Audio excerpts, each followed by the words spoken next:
प्राण प्रिय बात लगी है, इसलिए दोबारा इसको कह रहे हैं। बाहे निरुद्धे मनसः प्रसन्नता, मनः प्रसादे परमात्म दर्शनम, तस्मिन् सुदृष्टे भवबंधनाशो, बहिर्निरोधा पदवी विमुक्ते। सैकड़ों बार कल से ये श्लोक बार बार चल रहा है। बाहे निरुद्धे मनसः प्रसन्नता। ये उपासक पकड़ क्यों नहीं पा रहा, पकड़ क्यों नहीं पा रहा? कितनी अमृतमयी बात है। एक प्रार्थना हम करना चाहते, सरल भाव से आप समझ लो इसका अर्थ, वो हमारी तरफ से प्रार्थना है। 1 महीने की केवल हमें समय दो, 1 महीने का। आप 1 महीने कोई इच्छा नहीं करेंगे, जैसी सामने परिस्थिति आए उसको भोग लो, इच्छा मत करना। 1 महीने का केवल समय दो। हम कोई साधन नहीं बता रहे, इच्छा ही नहीं करनी। जहां इच्छा निकले उसे निरुद्धे, रोक दो। बाहर जवान में ना आने पावे। खान पान देखना, सुनना, रहना, भोगना, व्यवस्था, 1 महीने में मर थोड़ी जाओगे। 1 महीने का हम कोई संकल्प नहीं दे रहे, कोई कसम नहीं खवा रहे, प्रार्थना कर रहे हैं कि आज से 1 महीने हम कोई भी इच्छा व्यक्त नहीं करेंगे, न सद न असत, कोई भी इच्छा नहीं व्यक्त करेंगे। हृदय में आएगी वाहे निरुद्धे, वहीं रोक देंगे। बाहर की इच्छा बाहर, अंदर की इच्छा अंदर, व्यक्त नहीं करेंगे। बताओ, ये अपने घर का सत्संग होता है, ये केवल प्रवचन नहीं है, ये जीवन सुधार है और भगवत प्राप्ति के लिए है। 1 महीने की बात मांग रहे हैं। गृहस्थी में अगर ना कर पावे तो राधे राधे रटे, राधा राधा। लेकिन विरक्त जनों से प्रार्थना 1 महीने केवल 30 दिन। जबान से आपकी इच्छा व्यक्त नहीं होनी चाहिए, 1 महीने बस। आप देखो कैसा आपको लगता है। जलन होगी पहले, बार बार व्यक्त नहीं करना, 1 महीने व्यक्त नहीं। परिपक्व अवस्था के प्राप्त महापुरुषों के हृदय में इच्छा ही नहीं प्रकट होती। जाहि न चाहिए कबहू कछु, तुम सन सहज सने, बसहु निरंतरता सुर, सोरावुर निज गे। 1 महीने, ये तो आजीवन की बात होती है महापुरुषों की। महाराज ये रख लो, कभी आपके काम में आएगा, कभी आपको जरूरत पड़ेगी, कभी आपको चाहिए ना।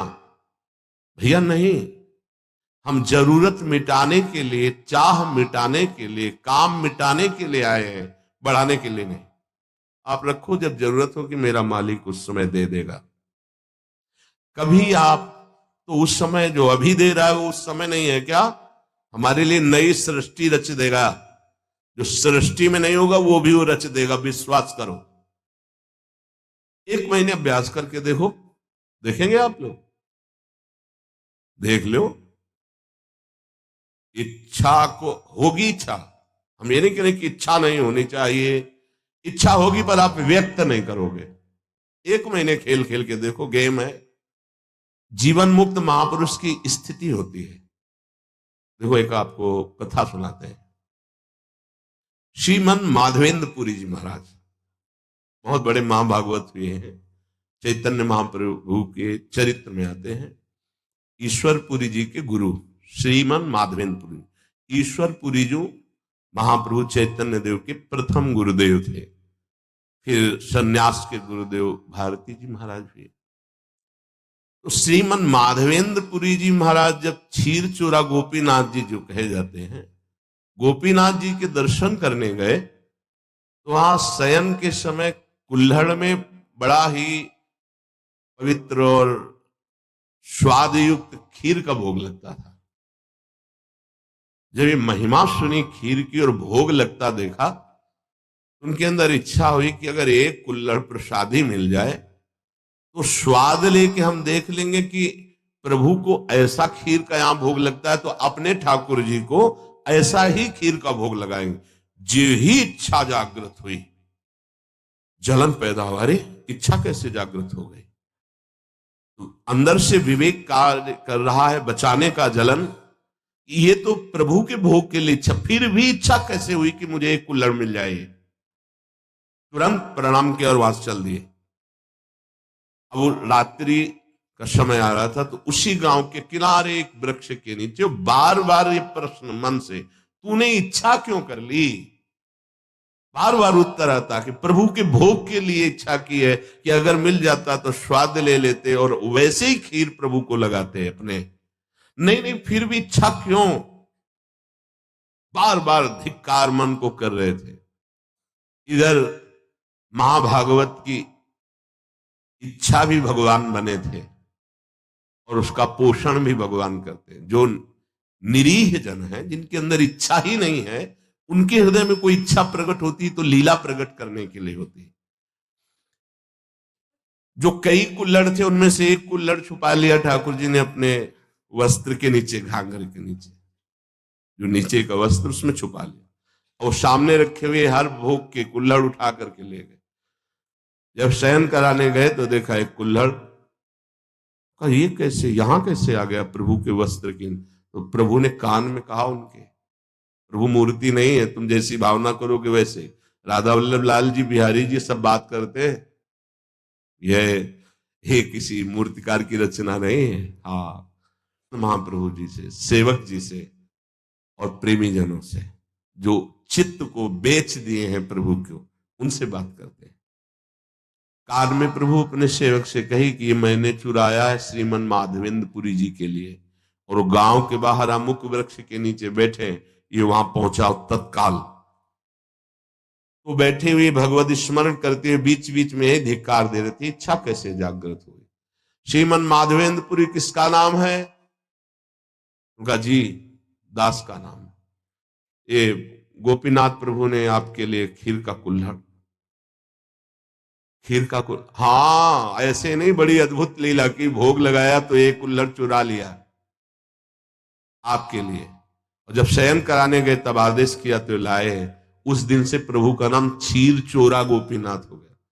वो तो चले गए, देखे रात भर रोते रहे, प्रभु खीर तो पाई ही, कुल्हड़ भी पा गए। और उसको जो थोड़ा कुल्हड़ कैसा बांध लिया, रोज प्रसादी रूप से थोड़ा कुल्हड़ पा लिया। कितना आप विचार करो, इस कोटि के जो महामहिम है, वो भगवत संबंधी इच्छा में इतना क्लेशित हो गए। हम तो स्वयं भोग की इच्छा रखते हैं। हम कौन से साधक हैं, कौन से महात्मा हैं, किस मार्ग के पथिक? जरा सिद्धांत को समझो, यहां इच्छाओं का तो जाल लगा हुआ है। और परमार्थ का स्वरूप क्या है? बाहे निरुद्धे, बाह्य रोग दोष। इच्छा को, कोई भी इच्छा हृदय में अपना स्थान न बनाने पावे। मनसः प्रसन्नता, तो आपके मन में अखंड प्रसन्नता जागृत होगी। और मनः प्रसादे परमात्म दर्शनम, जब हम बाह्य विषयों का सेवन करते हैं तो मन खिन्न रहता है नवीन नवीन विषय भोगने के लिए। मन में जलन होती, वही विषयों की तरफ आकर्षित करता है, फिर वही जलाता है, वही संकल्प विकल्प कराता है। थोड़ी देर जलाने के बाद फिर उसी भोग की लालसा करता है। बड़ा बाहे निरुद्धे, रोक दो उसको। देखो, इसमें विवेक बल काम करता है।